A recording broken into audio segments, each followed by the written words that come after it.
military isn't without trauma. So I experienced two traumatic brain injuries. I didn't realize at the time that it was called a TBI. I just thought that I bumped my head and that I was fine. But my first one actually was when we were doing a Humvee roll simulation. Whenever we were in a vehicle and we were tied down with all of our gear, it basically simulated what the protocol would have, if we were to get into a vehicle accident, how will we safely get out of that? I was in there with three other Marines, and we had our rubber rifles for safety.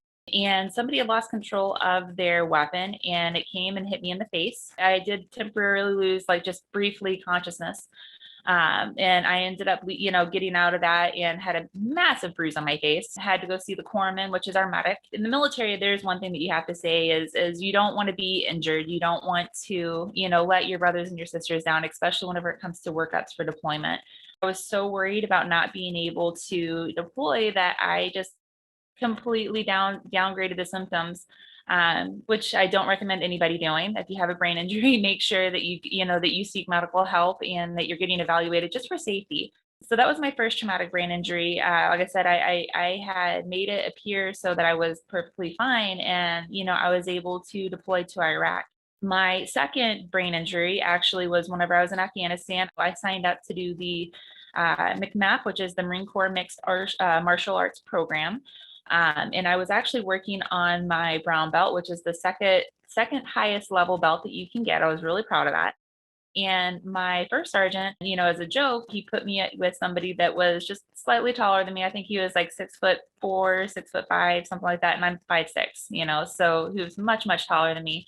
And we were doing shoulder throws where, you're literally getting thrown across somebody's body, and you had to properly land. Well, him being so much bigger than I was, and I think at the time I was like 119, maybe 120 pounds. So he just kind of threw me like a rag doll, and, without thinking, I wasn't able to break properly, I guess. And I hit my head on the mat, and again, was dazed.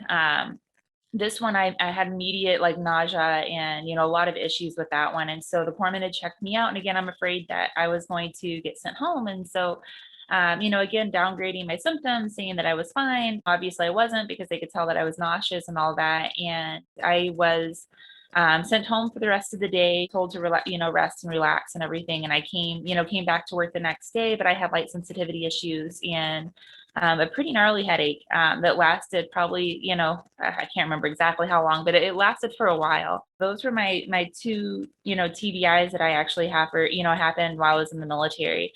And again, this, was something that I considered embarrassing. I did not want to be perceived as weak. My focus was just on my team, my unit, and not necessarily my own mental health.